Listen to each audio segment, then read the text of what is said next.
But let's just say that the exact moment of the creation of our universe forever remains a mystery.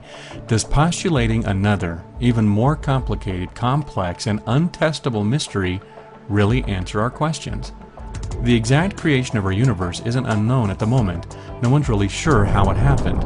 But does substituting a God for our ignorance really satisfy the question? Specifically, if this God is separate from matter and energy, which is all the universe is anyway, and which itself is ultimately responsible for everything that is a cause or an effect, how then did this totally separate entity have any effect whatsoever on the material universe?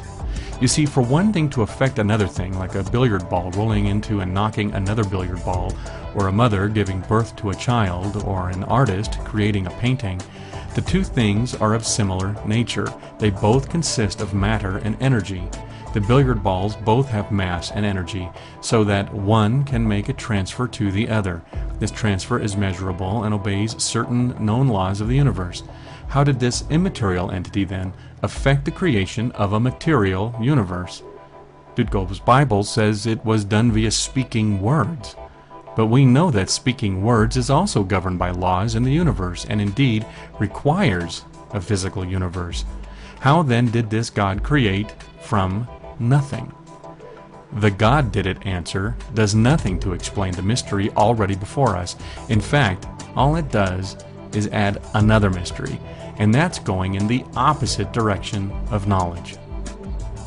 So in the end, Dutko doesn't supply us with any sort of useful answer or add to our knowledge about the origin of the universe.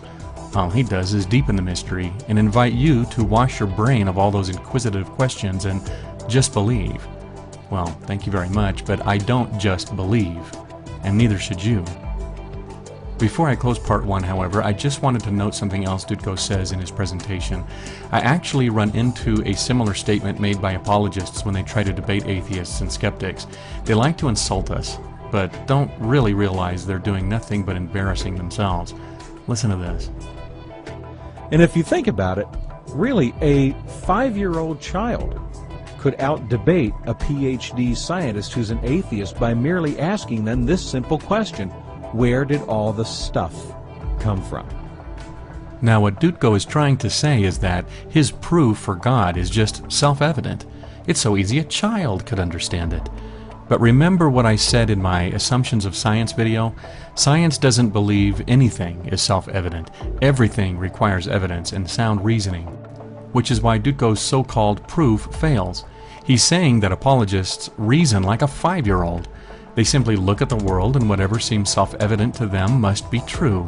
They don't do the hard scientific work like a PhD.